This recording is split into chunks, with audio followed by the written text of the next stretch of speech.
Welcome back. Vermont Senator Bernie Sanders is now asking why Hillary Clinton did not do enough to stop the alleged Russian interference in the 2016 elections. In an interview yesterday with Vermont Public Radio, Sanders said that the Clinton campaign had, quote, more information than they did after one of his own campaign staffers alerted the Clinton campaign that hundreds of suspected Russian Facebook users were writing posts attacking the eventual Democratic presidential nominee. Joining me right now to weigh in on that, international politics director and senior fellow at the Council on Foreign Relations, Benn Steil, is here. Ben is the author of a new book, The Marshall Plan, Dawn of the Cold War. Ben, it's good to see you. Thanks so much for joining us. Thanks for having me. First, let me get your take on the news of the day. What do you think about all this talk about the Russian meddling? And now Bernie Sanders is pointing fingers. Right. Well, this meddling, Maria, I have to emphasize, was probably inevitable.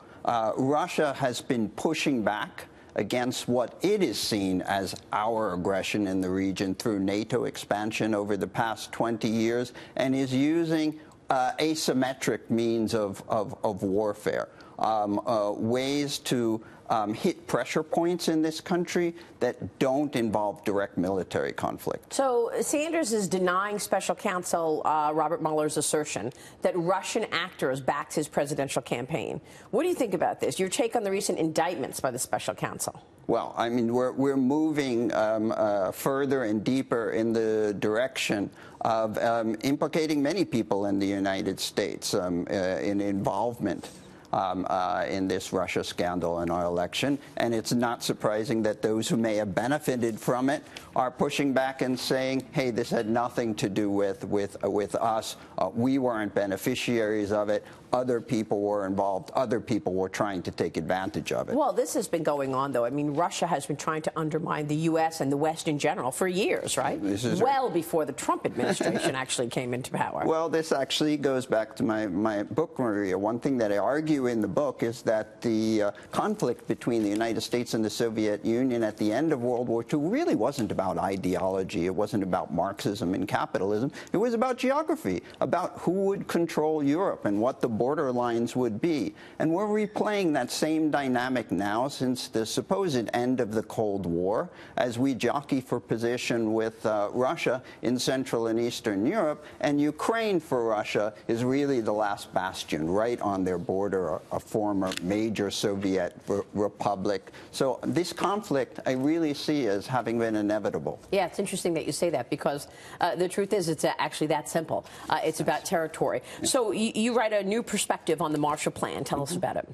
Well, one thing I was fascinated with in writing this book is it really is a Cold War story. Many people see it as a story of American generosity, humanitarianism after the Second World War, and it was those things. But the main purpose of the Marshall Plan was to allow President Truman to bring home the 3 million troops in Europe, fulfilling FDR's pledge to do that within 2 years while maintaining a strong buffer of democratic capitalist states in the West that would be resistant to the temptation and of it was Soviet a total totalitarianism. departure. It was a departure from what Americans wanted at the time.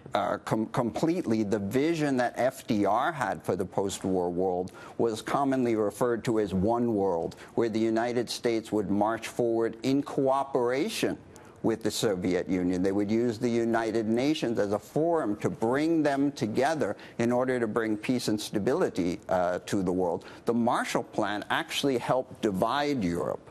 The Truman administration very openly said that this one world vision was dead, and now there were two worlds, a free capitalist world and a communist, totalitarian world, and we had to protect our world. And you say that the European Union and NATO were actually products of the Marshall Plan. That's right. Yeah. Without the Marshall Plan, Maria, there probably never would have been a European Union or NATO. People don't realize this now, but the French in particular had to be brought kicking and screaming into this vision that the Americans had of an economically and politically integrated Europe, because they were still very concerned about Germany and the potential for German dominance. Sure. Well, that moment in time, of course.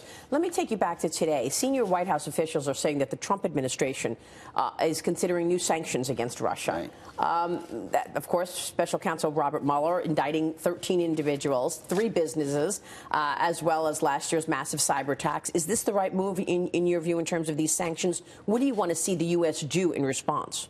Well, I think sanctions are absolutely the right way to go. Maria, we have to make it absolutely clear that meddling in our democracy, in our elections, is completely unacceptable and that we will hit back. And it's important that the Trump administration stop slow-walking these sanctions.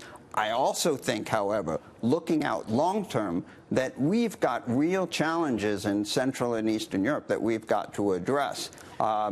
NATO expansion has been grossly underfunded, so we have to try either to find some mechanism to live with Russia in that region or significantly bolster defense spending in order to meet our commitments, Article 5 NATO commitments to providing mutual security. All right, we will leave it there. Ben, great to talk with you. Thanks so much. Thanks for having me, Congrats Maria. on the book, The Marshall Plan. Benn Steil there.